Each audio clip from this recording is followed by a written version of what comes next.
안녕하세요. 저는 중학교밖에 안 나왔지만 인생만큼은 길게 보며 열심히 살고 있는 40대 중반 여자입니다. 항상 사연 들을 때마다 느끼는 게 저에게 비해 훨씬 많이 배우고 직업도 좋은 분들도 말 못할 억울하고 힘든 일을 당하는구나 놀랍더라고요.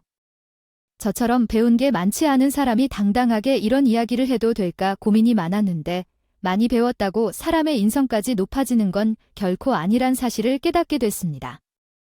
아마 제 사연을 들으면 더 그런 생각을 하게 되실 것 같네요. 사실 저도 얼마 전에 그 사실을 깨닫게 됐는데요. 제 가까이 있던 두 동서가 알려준 사실이 있어서입니다. 오늘 그 이야기를 허심탄회하게 털어놓을까 합니다. 저는 아들만 셋인 집에 시집 온 뒤 시부모님을 4년간 모셨어요. 그때까지 며느리라곤 저 하나였기 때문에요. 나이처럼 모든 걸 책임질 수밖에 없었죠. 다른 건 몰라도 아픈 어른들 외면하고 우리만 잘 살 생각하는 게 영 마음이 불편하더라고요. 여보, 상의해봤는데 그래도 첫째는 내가 좀 더 많이 내고 동생들 둘도 돈 보탠다고 하니까 좀 괜찮은 요양병원으로 보내면 될 것 같아. 사전으로 보니까 무슨 호텔처럼 방도 잘 돼 있고 두 분 같이 지내니까 적적하시지도 않고 괜찮을 거야. 왜 굳이 요양병원에 보내려고 우리 집으로 모시자니까? 왜 시술도 좋고 괜찮던데?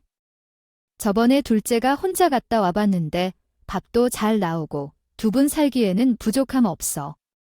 아주 좋아, 아주 좋아. 그건 우리가 편하려고 하는 생각이지? 솔직히 안 그래? 갑자기 지고 살던 분들. 그런데 갑갑한 데서 지내면 없던 병도 생기는. 법이야. 내가 우리 부모님 봐서 잘한다니까 우리 애까지 생긴 마당에 부모님까지 오면 감당 안 된다니까 힘들어도 집으로 모시자니까. 당신이 장남인데 이럴 때 우리가 나서야지. 애들도 형수님 뭘 면목 없을 것 같다고 미안하니까.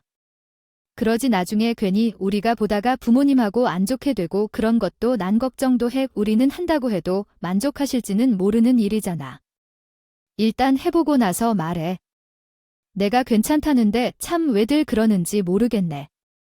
난 아무도 모르는데 두고 잘 지내시나 맨날 걱정하는 게 더 피곤하겠다. 결국 삼형제의 설득에 못 이겨 초반엔 시부모님 모두 요양원에 보냈어요. 아무리 제가 괜찮다고 해도 미안한지 그건 아니라고. 한사코 거절을 하더라고요. 그런데 3개월도 안 가서 일이 터지고야 말았죠. 갑자기 아버님이 새벽에 요양원으로 혼자 나가버려서 병원 직원의 식구들, 경찰까지 동원되고야 말았어요. 그리고 아버님께 들은 이야기가 너무 충격적이었죠. 저는 보호자가 없습니다. 아무도 없어요. 그냥 내일 당장 죽어도 괜찮으니까 내가 살던 집에 가서 편하게 죽을래요. 어차피 여기서 얼마 못 가 죽을 거예요. 아이 그냥 두세요. 아니, 식구들이 계속 찾았어요. 어르신 아버지, 갑자기 왜 이러세요? 우리가 얼마나 찾았는데요? 아니 분명히 저번 주엔 괜찮다고 하셨잖아요. 갑자기 뭐가 불편하다고 까다롭게 굴어요? 우리가 얼마나 좋은 데로 찾아보고 모신 건데? 누가 보면 함부로 자식들이 여기 무는 줄 알겠어요. 경찰 선생님, 제배 보내주세요. 집사람도 모르는 데서 잠도 못 자는데 며칠째 잠도 못 자고 있고 죽을 날 받아놓고 있어요. 우리는 아버지, 우리랑 얘기해요. 아니, 설마 병원에서 무슨 일이 있었어요? 간병인 문제예요. 말을 해야 우리가 알죠? 그냥 보내주세요. 아니야, 집으로 시아버지는 두 아들에게서 등을 돌리며 경찰에게 이 말만 하더군요. 전 아버님 손을 꼭 잡고 나와서 남편에게 소리를 쳤습니다. 잠자리만 바뀌면 저도 잠 못 자요. 아무리 비싸고 좋은 곳이어도 내 집이 최고 좋을 아버님 저한테라도 연락을 하시지 그러셨어요. 밥도 제대로 못 드셨죠. 일단 집에 가요. 어머님이랑 쉬면서 생각하시자고요. 얼른 짐 챙겨서 가자. 뭐해? 당신 어머님도 계속 잠 못 잤다는 얘기 못 들었어. 나중에 들어보니 밤마다 아버님은 머리로는 이 상황 이해하면서도 내심 자식에게 버려졌던 생각이 드셨대요. 그래서 그날은 도저히 참지 못하고 밖으로 뛰쳐나와 버린 거죠. 저는 남편이 다시 요양원을 입 밖에 꺼내지 않도록 이날 일을 마음에 새기고 살자고 했습니다. 그날 이후로 시부모님은 저에게 고마운 마음을 아낌없이 표현하셨죠. 결혼 전부터 손끝이 야무지고 강인한 성격의 저를 믿음직해 하셨던 두 분은 그 생각이 더 확실해졌다고 느끼는 듯 했어요. 우리 간의 덕에 이렇게 편하게 산다. 아니, 우리 때문에 미안하게 이사까지 다 하고. 근데 너하고는 우리가 꼭 오래전부터 같이 살았던 것처럼 그냥 마음이 어찌나 편한지. 이 집 와서 내가 해주는 밥 먹고 편히 자고 호강한다. 정말 그럼 너 아니었으면 이렇게 못 살았지? 참, 거기 있으니까 맨날 그 생각만 드는 거야. 자식들이 우리 죽기만 기다리는구나. 아, 매달 돈 나가는 것만 생각하고 있으니 염치가 없지? 하루하루 이게 얼마냐 하고 있었어. 내 시아버지 얼마나 짠지 너도 알지? 아니, 나도란 물도 많이 마시면 돈이란 사람이야. 그러니 내가 편히 잠이 와.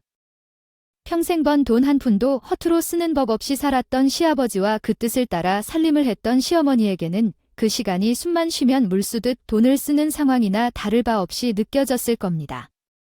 아유, 그건 제가 누구보다 잘 알죠. 저희 아빠도 똑같이 그러셨어요. 매일 통장 들여다보고 사시던 분이 요양원 가자마자 눈만 뜨고 있어도 돈이 나가는 것 같다면서 힘들어 하시던 거 봐서 전 잘 알죠. 그런데 그때 갑자기 시아버지가 저에게 생각지도 못한 질문을 하더군요. 너 하고 싶은 일은 없어? 살면서 하나는 있었어요. 아니야. 저요, 하고 싶은 거야 많았죠? 근데 낳고 나니까 엄두를 못 내겠어요.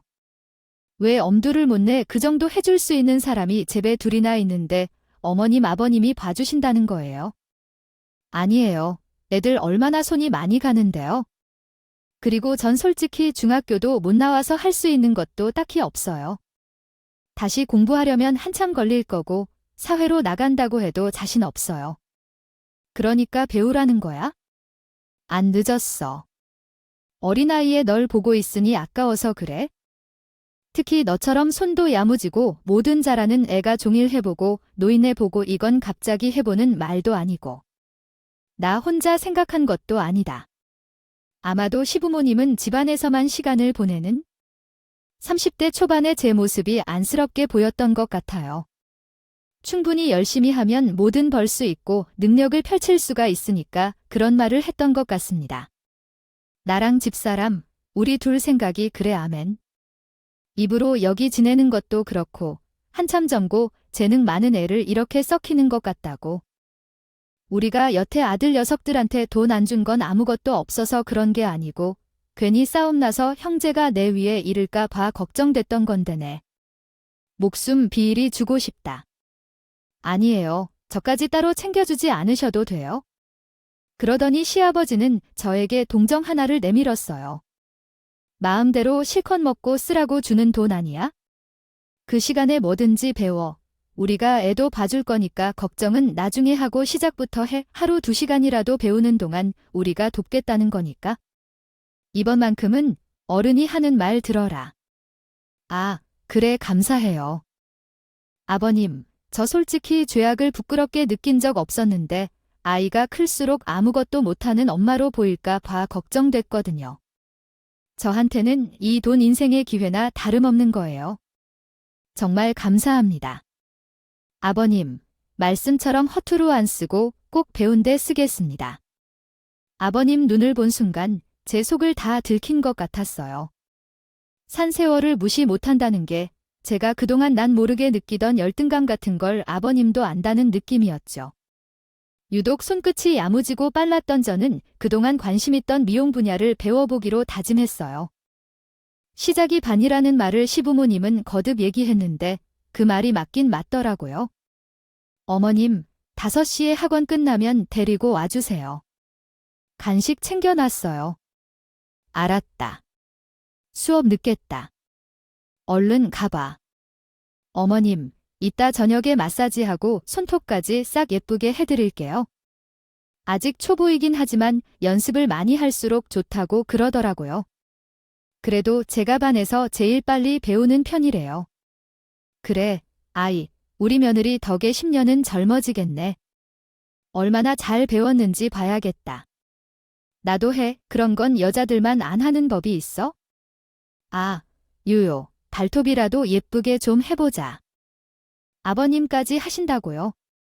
그런데 수업을 배우면서 절 가르쳐 주시던 선생님도 제 속성을 찾은 것 같다면서 인정을 해주더군요. 가게가 작아도 상관없으니 시작해봐도 좋겠다는 조언을 들었지만 거기까지 가는 건 너무 욕심이라는 생각이 들었죠. 그런데 그때 시부모님이 갑자기 유산 정리를 하겠다며 온 가족을 불러 모았습니다. 너희도 알다시피 내가 어릴 때 용남매였다는 거 알지? 그것도 내가 제일 싫었던 건 아니었어. 모든 형부터 나눠주는 거였어. 그래서 난 우리 애들 나오면 무조건 공평하게 해주고 싶었다. 첫째, 내가 억울하다는 생각하지 말고 똑같이 나누었으니까. 아, 이걸로 미천사만 뭐든 해봤으면 좋겠어. 아직 종종 어신 때는 갑자기 무슨 유선 종류를 하나요? 아버지도 식구를 타잖아. 가만히 있어. 형은 두 놈도 이제 겨울은 준비하고 너희도 자그마한 가게라도 하나 열어 그럼 좋지. 제일 필요한 순간에 주고 싶었는데 이제 때가 된 것 같아서 그래? 그 큰돈 생겼다고 신나서 함부로 쓸 생각 말고 사실 저도 내년쯤 결혼 생각하고 있었는데 아버지 덕에 집을 더 좋은 곳으로 갈 수 있겠네요. 감사합니다. 그리고 이미 전 제 몫을 다 받은 줄 알았는데 아니었어요. 가게야, 나 작게 시작해봐. 마음 되기 전에 그동안 밤낮으로 열심히 배웠잖아. 너처럼 사람 좋아하고 재능도 많은 애가 집안에서 애만 보고 있기는 너무 아깝다. 요즘은 남자들보다 여자들이 더 높이 올라갈 수 있는 세상 아니냐? 애도 곧 학교 입학할 텐데 무슨 걱정이야? 어느새 마음을 바라보고 있던 시점이라 유독 시부모님의 그 말이 더욱 실감나게 다가왔죠.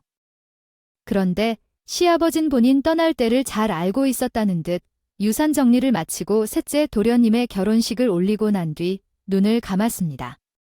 그리고 인꼬 부부라고 불릴 정도로 다정한 부부였던 두 분은 죽음도 갈라놓지 못했는지 시어머니까지 1년 뒤에 곧장 아버님을 따라가더군요. 그렇게 두 동서들은 신혼 1년도 안 된 때 시부모님을 연이어 보내게 됐죠. 장례식장에서 두 사람이 나누는 대화를 듣게 된 이후로 관계는 꼬이기 시작했습니다. 아니, 우리 시기가 좋아하는 나. 솔직히 결혼 전에 형님이란 여자가 시부모를 모시고 있다고 해서 진짜 부담스러웠거든. 요양원까지 보냈는데 자기가 끌고 나왔다잖아.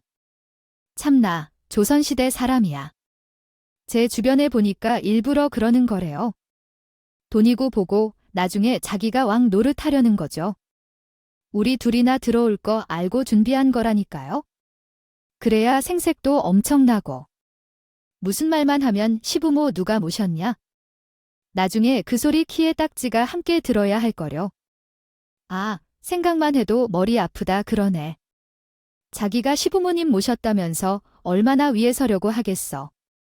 그걸 못 벗어져 있대. 난 그랬으면 돈으로라도 처발라서 그애 막았을 거야. 당연하죠. 어떻게 중학교도 안 나온 여자를 위해 줄 수 있어요? 둘째 동서의 한마디에 첫째 동서가 눈썹을 실룩대며 반응하더군요. 그거 사실이었어요. 중학교도 못 나온 거 모르셨구나. 사실이래요. 자기 입으로 몇 번 말했다던데. 그래서 시부모님한테 열등감 폭발해서 학원 보내달라고 징징대서 내보다 학원을 더 많이 다녔다고 하더라고요. 웃기죠. 돈까지 지원받으면서요. 학원 다니면서 배우는 척 가방끈 숨기려고 했나 보네. 떨떠름한 표정으로 제 험담을 나누는 사이 저는 두 동서에게 다가갔어요. 그게 웃긴 일이에요. 저 그리고 중학교도 안 나왔다고 항상 제 입으로 말해요. 숨길 이유 없고요. 늦게라도 배우고 싶은 거 배워보라고 마음 써주신 좋은 시부모님 덕에 학원 다닌 건 사실인데 학원 보내달라고 징징댄 적은 없어요. 그리고 제 나이에 대화가 안 나온 사람이 없을 정도인데 그럼 무슨 사정이 있지 않을까요? 뒤에서 얘기하려면 정확히 알고나 떠들어요. 솔직히 제가 이렇게까지 면전에 대고 말하면 두 사람이 부끄러워할 줄 알았어요. 배우는 게 얼마나 중요한 일인지 교수로 일하는 두 사람은 그래도 이해할 거라 생각했죠. 그런데 예상을 빗나가더군요. 뭐라고요? 누구한테 제대로 알라 말아야? 그리고 학원비 받아서 다녔던 건 사실이잖아요. 우리가 없는 말 했어요, 네. 없는 말 많이 했어요. 하나씩 짚어볼까요? 그럼 괜히 우리 하는 말 엿듣고 형님 노릇할 생각하지 마세요. 미안하지만 여태 시부모님 모셨던 말던 이미 떠난 사람이에요. 시부모님도 없는 집안에서 본인이 시어머니라도 할 생각인가? 험담 조심하라고 했지? 언제 형님 노릇하겠다고 했어요? 우린 절대 당신 형님으로 둘 일 없으니까 그렇게 알아요. 아, 쓸데없이 귀만 참 박다. 정말 전 그때마다 시부모님 얼굴을 떠올리며 참았습니다. 특히 시어머니는 마지막 순간에 제 손을 꾹 잡으면서 힘겹게 이런 이야기를 했기 때문이에요. 내가 걱정이 많이 된다. 너 믿고 편히 가지만 그래도 셋이 우애 있게 잘 지낼 수 있도록 도와줘. 난 그것밖에 없어. 돈 때문에, 아내 때문에 서로 따지고 싸우다가 식구끼리 안 보고 그러는 일 없게 제사상에 물만 떠나도 좋으니 웃음소리만 났으면 좋겠다. 둘이서 우리 소리가 아무렇지도 않게 나오는 두 동서를 향한 미움이 갈수록 커졌지만 그래도 어머니를 생각하면서 애써 참았어요. 그동안 함께 살면서 웃고 웃었던 시간들, 남편보다 저에게 더 많이 챙겨주시던 것들, 그 마음이 얼마나 저를 정성스럽고 귀하게 대해 주셨는지 느껴졌기 때문입니다. 그래서 평온하게 두 분 걱정시키지 않고 새 형제가 잘 지내는 모습 보여드리는 것이 시부모님께 받은 걸 갚는 일이라고 생각했어요. 그런데 어느 날부터인가 정말 참는 게 답일까라는 생각이 들기 시작하더군요. 동서들이 절 따로 불러 만나던 그날이었어요. 어차피 한 번은 장례식장에서 있던 일도 풀어야 하니 저도 단단히 마음먹고 만나기로 했죠. 동서들을 만난 곳은 딱 봐도 비싸 보이는 고급 일식집이었어요. 오셨어요. 특별히 제가 아는 곳에 부탁했어요. 앉으세요, 형님. 되게 어색한 모양이시네. 이런데 처음 와보세요.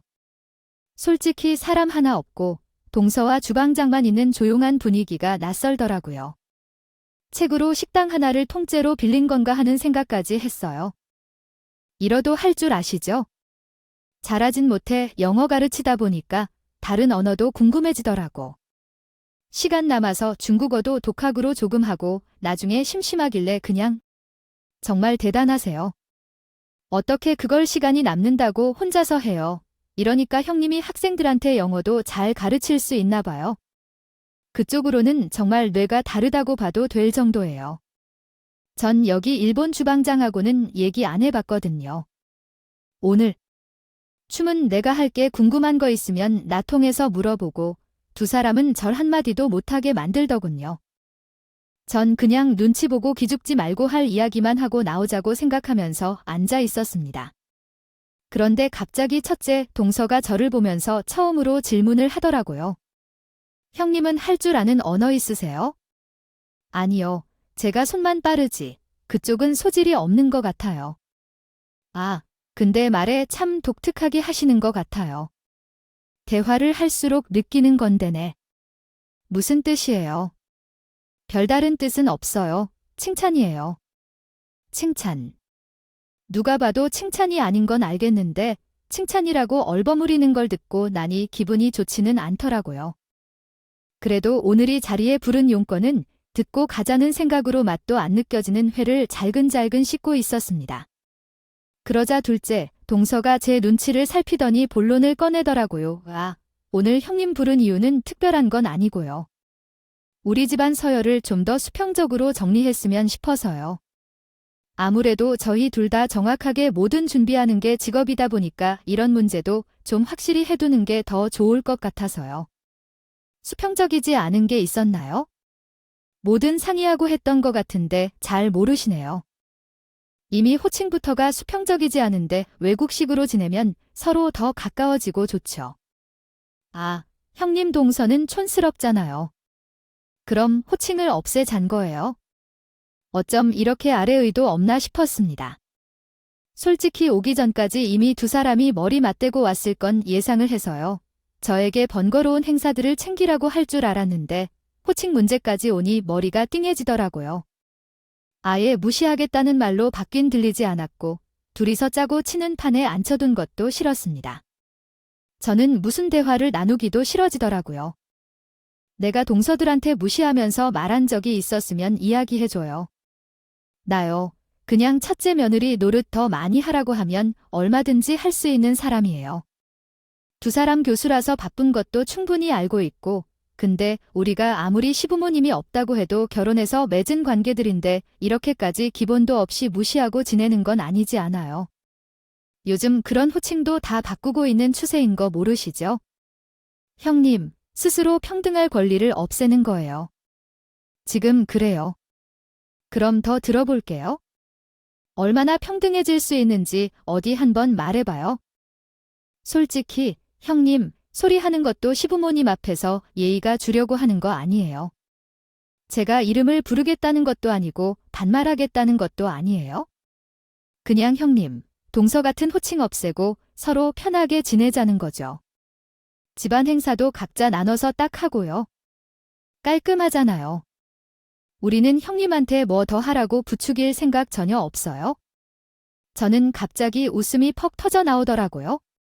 교수식이나 되는 두 것들이 겨우 만들어온 그럴싸한 말이 평등 여성 권리더라고요. 그런 포장지로 애써 싸우면 잘 모르는 제가 쉽게 속아 넘어갈 거라고 생각했겠죠. 제 당당한 태도에 놀란 동서들은 갑자기 절 보며 이러더라고요. 금방 기본이라고 하셨죠. 당연히 기본은 있어야죠. 아무리 평등 좋다고 해도 그럼 제가 아는 기본부터 말씀드릴게요. 주로 형님하고 동서 둘 모일 경우에는 이런 자리에 선무조건 형님이 내는 게 제가 아는 기분인데 그럼 그렇게 하실래요? 아, 비싼 음식값이나 개선하는 게 형님이다 그거예요. 당연히 형님이 그런 역할이죠. 그거 하고 싶다는 뜻 아니에요? 뭐, 일 때마다 형님 집에서 모여서 밥 먹고 형님이 본보기 보이면서 그렇게 사는 거 저희도 형님 배려해서 제안한 거라고요. 처지 다 아니까? 저는 회 한 점을 들여 초장 그릇에 범벅을 한 뒤 한가운데에 놓았습니다. 어머, 무슨 식사 해절이 이래요? 아, 이해했어요. 딱 이거는 회에다 초장 발라서 가꾸어 놓고는 나한테 이게 자꾸 떡볶이라고 우기는 꼴인데 아니 나만 구닥다리 생각을 하고 있는 사람으로 만들면 쉬울 것 같았구나. 그냥 간단하게 말하면 되지? 뭐 이렇게 복잡하게 말을 해요? 교수님이란 분들이 뭐요? 간단하게 말하면 난 절대 너를 형님이라고 부를 수 없어. 아닌가? 아무리 다르게 생각해보려 해도 결국 그 말뜻은 이 뜻이었으니까요. 그리고 저는 자리에서 일어서서 한마디를 덧붙이고 그 자리를 나갔습니다. 누가 그래요? 배려해준 거라는데 참 형님 소리 듣고 싶으면 지갑이나 열라는 거잖아요. 내가 바빴던 줄 알아요. 그래요. 우리 예배손, 당신한테 형님 소리는 차마 못하겠어요. 됐죠. 그러죠. 그렇게 해요. 앞으로는 이름을 부르던 별명을 부르든 저기요, 여기요, 누구시 알아서 멋대로 부르세요. 솔직히 나도 너희들한테 동생이라고 부를 때마다 힘들었던 건 매 안 가지고든 왜 하필 너희랑 이런 인연으로 얽혀서 상냥하게 동서라고 불러야 할까? 괴로웠는데 잘 됐네. 괴로워. 어머머, 우리는 어떻겠어요? 당신한테 형님 소리까지 하는데 피차 괴로웠는데 잘 됐네. 그럼 야이, 싸가지들아. 참 저급하다. 배운 것들이라는 게 아무리 너네 때로 편하게 살고 날로 먹고 싶어도 그렇지. 사람 위치까지 너희들 멋대로 없애는 건 경호 아니야. 앞으로는 나도 알아서 부르고 싶은 대로 할게. 이 싸가지들아, 됐지. 그러자 뒤에서 당황한 두 사람이 말을 못 믿고 있더라고요. 전 그날 이후부터 남편에게 동서들과 만나는 것도 여기서 끝내자고 말할 수밖에 없었습니다. 그러자 남편이 저에게 애원하면서 말하더라고요. 여보, 제발. 그래도 내가 이 집안 장남인데 당신이 그러면 어떻게 해? 그 두 사람이 서로 친하고 그러다 보니까 당신을 좀 경계한 모양인데 내가 동생들한테 잘 이야기해 볼게. 나도 있지. 어머니 살해생으로 자취 마지막으로 남긴 부탁 때문에 이런 말 하고 싶지 않았어. 쉽게 한 거 절대 아니라고. 그런데 걔네들 사람도 아니더라. 아무리 내가 우습고 못 배워서 무시하기 좋아도 그렇지. 형님 소리 하기 싫다고. 그런 말을 어떻게 면전에 대고 하는데 사람이 할 말이 있고 안 할 말이 있는 거야? 묘하게 저를 볼 때마다 위아래로 흔든 시선부터 거들먹거리는 행동 하나하나가 다 눈에 거슬리더라고요. 차라리 안 보고 모른 채 사는 것이 훨씬 속 편하겠다는 생각이 들었는데 어릴 때부터 동생들과 관계를 항상 강조했던 시부모님의 영향 때문인지 남편은 쉽게 놓을 수가 없는 모양이었어요. 내가 다시 가서 잘 이야기하고 올게. 그래도 부모님이 다 돌아가셨고 몇 년 되지도 않았는데 형제끼리 이렇게 남남처럼 지낼 수 있는 없잖아. 당신한테 꼭 사과라고 할게. 그러니까 마음 풀어. 결국 저는 또다시 동서들과 만나는 일이 생기고야 말았습니다.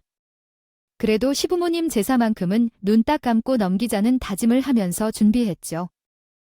저는 입을 꼭 닫고 시부모님 상 차리는 것에만 집중했어요. 그런데 그날따라 동서들 사이에서 눈치를 살피던 남편은 저를 유독 많이 도와주더라고요. 그러더니 동서들 앞에서 길을 세워주고 싶었는지 이야기를 꺼내더군요. 제가 나중에 우리 아내가 벌어다주는 돈으로 사는 거 아닌가 모르겠어요? 네, 그게 무슨 말씀이세요? 저 사람이 지금 창업 준비하고 있거든요. 아시죠? 학원 다닐 때부터 선생님이 너무 잘한다고 가게도 내보라고 권유받고 그랬었는데 부모님 돌아가시고 하다 보니까 시간이 그냥 가버렸어요. 근데 시작할 때가 온 것 같아서요. 지금 열심히 알아보고 있어요. 창업이 그렇게 쉬운 게 아닐 텐데 가게를 안 하시고 왜 남의 밑에서 서비스할 성격이 못 되죠? 우리 형님은 남편은 괜히 그런 이야기를 왜 동서들 앞에서만 하나 싶었지만 전 아무 대꾸도 없이 그들 대화에 끼고 싶지 않아서 일만 했습니다. 당신이 학원 같은 걸 만들고 싶다 했지. 이 사람이 보니까 설명도 잘하고 제가 들어봤는데 귀에 쏙쏙 들어오더라고요. 나중에 당신 따르는 제자들이 전국에 생기는 거 아니야? 제자요, 그런 쪽도 스승과 제자가 있어요. 몰랐네. 그러니까 너무 재밌다. 자기들끼리 할 건 다 하네. 재미있을 일도 없나 보네. 웃지만 말고 상의 음식이나 옮겨요. 전 대화를 일부러 끊으며 세 사람에게 할 일을 던져줬습니다. 저 하나 때문에 이렇게 냉랭한 분위기에서 제사를 지내는 게 맞나 싶은 생각이 들어서 아무도 없을 때 시부모님께 혼잣말로 이야기도 했어요. 어머님, 아버님 죄송해요. 저도 몰랐는데 제가 형님 되기에 부족함이 많은 사람인 것 같아요. 아무리 너그럽게 품고 이해해보려고 해도 자꾸 가고 못된 마음이 사그라들지를 않네요. 오늘까지 이런 모습 보이고 싶지 않았는데 그래도 제가 음식만큼은 정성 다해서 만들었으니까 꼭 든든히 잡수고 가세요. 저한테 실망하셨을 텐데 덕분에 제 일도 해나갈 준비하고 있으니까 지켜봐 주세요. 그날 삼형제는 동네 호프집으로 떠났고 동서들과 저만 남은 집안에서 전 먼저 손을 내밀어야겠다 생각해 맥주를 꺼내와 허심탄회하게 얘기라도 하자고 했습니다. 저도 부족한 면을 채워나가 보자고 마음을 먹은 거죠. 그러자 떨떠름하게 거실로 와서 잔대군요. 나도 형님으로서 많이 부족한 사람인 거 알아. 나도 그날 내 행동 잘했다고 생각하진 않아요. 부끄럽기도 하고 싫은 어머니가 돌아가시기 전에 숨 넘어가면서도 형제들 왜 이렇게 지내게 해달라는 부탁하셨거든. 내가 그걸 자꾸 망치는 기분이 들어서. 우리 그래도 서로 배려하면서 잘 지냈으면 좋겠어요. 서운한 마음은 있고 저는 두 동서의 얼굴을 가만히 바라보면서 진심 어린 말을 건넸어요. 그런데 약속이나 한 듯 꿀 먹은 벙어리처럼 앉아 있더군요. 그러다가 침묵이 계속 길어지니 한마디로 했습니다. 미안한 건 서로 있고 이제부터라도 잘 지내봐요. 근데 이제 형님하고 무슨 말을 하기가 겁이 나서요. 오해를 너무 쉽게 하시니까 그럴 것도 없어요. 그렇게 느끼게 했다면 나도 미안하고 그동안 우리 감정이 있어서 더 좋게 안 들린 것도 있었을 거야. 나도 부족한 점 인정하면서 해 나갈 테니까 동서들도 그렇게 해주면 좋겠네. 서로 예의는 지키면서. 그런데 제 말에 동서들 표정이 있어 굳더군요. 또 훈계하시게요. 우리를 꼭 기분 넣고 예에 모르는 사람으로 만들고 싶어 하는 것 같은데 저희 어디 가서 그런 소리 듣는 사람 아니거든요. 왜요? 형님이 알려줄 만한 게 그것밖에 없어서 그런가요? 아니 무슨, 왜 기분 나쁘게 들어? 서로 노력하자는 뜻으로 한 말인데 하긴 중학교도 안 나온 저 같은. 사람이 형님 자리에 있는 것도 눈꽃이요. 호칭까지 없애고 싶었는데 그런 제가 하는 한마디를 결코 좋게 받아들일 수가 없었겠죠. 동서들을 귀에 제 말은 절대 좋은 방향으로 해석이 어려운 것 같더라고요. 그리고 진짜 노력이 필요한 사람이 누구라고 생각하세요? 이상하지 않아요. 저희들은 이렇게 아무 문제 없이 잘 만지는데 형님 혼자 잘못하고 있다는 생각은 안 해보셨냐고요? 그래, 그러니까 내가 고칠 것도 말해줘. 나도 노력하겠다고 한 말이야.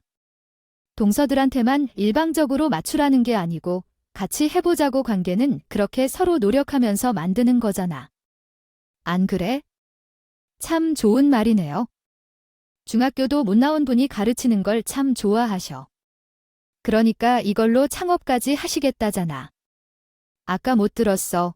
저는 연거푸 맥주를 들이키며 동서들의 말을 삼켜보려고 애썼습니다. 언제나 이 문제의 끝은 또 제 학벌로 이어지는 게 지긋지긋했어요. 그래, 그렇게 들렸다면 미안한데 난 그게 참 궁금하네. 왜 자꾸 우리 관계 문제에 내 학벌 문제가 끼는 거야? 이해가 안 가서 그래? 왜 못 배운 사람이 하는 말이라서 받아들여지지가 않아? 내 말은 다 틀린 거야? 어머, 또 이상하게 들으신다. 저희가 이러니까 대화를 못하죠. 손바닥 뒤집듯 상황을 바꾸며 대화하는 두 사람 방식에 어김없이 울컥 올라오는 화를 어떻게든 눌러야 했어요. 그래도 오늘만큼은 편견 없이 동서들의 이야기를 끝까지 들어보자고 생각했습니다. 아니, 편하게 대화 나누자면서요. 아니, 형님. 창업 준비한다는데 도움되는 얘기 해드리고 싶어서 나온 말이잖아요. 오해를 하셔. 제 술 한 잔 받으세요. 그래 해주고 싶은 얘기 있으면 해줘. 나도 동서들 얘기 새겨들을게. 제 말은 그게 학업 몇 년 다니다가 창업 준비한다고 형님 생각처럼 잘 될 수가 없어요. 절대 큰 돈도 못 만질 거고요. 잘 될 리가 없다니까요. 그것뿐인 줄 아세요? 빚만 쥐고 나올 거예요. 그냥 동네 사람들 불러다가 재미로 하고 그렇게 친해진 게 훨 나을 것 같아요. 솔직히 고급스럽게 크게 차를 돈도 없을 거고 그런 동네도 안 살아봐서 그런 분위기도 잘 모르실 텐데 저희랑도 이렇게 대화가 힘든데 누굴 상대하실 수 있겠어요? 나도 배울 땐 그랬지? 조그마한 가게 차려서 생활비만 벌자 싶었는데 몇 년 동안 수업 들으면서 보니까 나처럼 많이 못 배우고 뭐라도 하나 배워서 먹고 살아보려는 사람들이 너무 많더라고. 학원비도 못해서 계속 못 다니는 게요. 옛날에 나를 보는 것 같기도 하고 그래서 그 사람들 부담 없이 와서 연습할 자꾸 그럼들 생각했지. 장사 개념보단 돕고 싶은 마음으로 바뀐 거야. 그런데 갑자기 동서들이 무릎을 치면서 깔깔대고 웃는 게 아니겠어요. 대체 어디서 웃음이 났는지 파악조차 힘든 존마을을 잃었어요. 누굴 돕는다고요? 형님이 튕겨 없으면 더 용감한가 봐요. 용감한 생각이네. 박수. 아, 누굴 돕는다는군요. 여유되고 능력 있는 저희 같은 사람들이 알 수 있는 거지. 그 사람들하고 형님 저지가 하나도 다를 게 없이 똑같은데 서로의 드글드글 모여있는 속을 만드는 거지. 독인 뭘 도와요? 창업이라고 하니까 난 남들이 하는 창업인 줄 깜빡 속았네. 뭘 모르니까 단어도 막 갖다 쓰는. 거죠. 어우, 재밌다. 배꼽 빠지겠네. 제가 가만히 있으니 두 동서는 끝을 모르고 저를 향한 무시 발언을 퍼붓더라고요. 전 부글대는 속을 마지막 남은 잔으로 가라앉히며 자리에서 일어나 두 사람에게 화를 냈습니다. 머리에 든 게 없으니 용감해. 뭐, 소구를 만들어 내가 미쳤지. 사람도 아닌 것들하고 잘 지내보려고 쓸데없는 노력을 다하고 이 맥주병으로 내 발등을 찍고 싶은 심정이다. 두 사람 언제까지고 그 자리에서 다른 사람들 내려다보면서 살지 모르겠다. 인생 모르는 법이야? 오르막길 있으면 내리막길도 있는 법이라고 알아. 또 시작이네. 평도 졌다. 아, 가야겠다. 이번엔 내가 부탁할게. 혹시 다시 만날 일 생기더라도 동서들이 피해 사는 내내 절대 보지 말자고. 그럼 우리가 무서운 줄 알고 우리도. 바라던 대로 두 번째 형님, 얼른 가세요. 진심으로 나중에 마음이 흔들리더라도 다시 손을 내밀었을 때 동서들이 외면해 주기를 진심으로 바랐습니다. 이미 손해본 대로 손해본 제 마음은 되돌릴 수 없을 것 같았거든요. 그리고 그 이후로 동서들 없이 혼자 며칠을 일찍 일어나서 제사상을 준비했습니다. 몸은 아플지언정 마음이 아프겠다는 생각은 못했어요. 1년 가까운 기간의 준비 끝에 보란듯이 이루고 싶은 목표를 실행했습니다.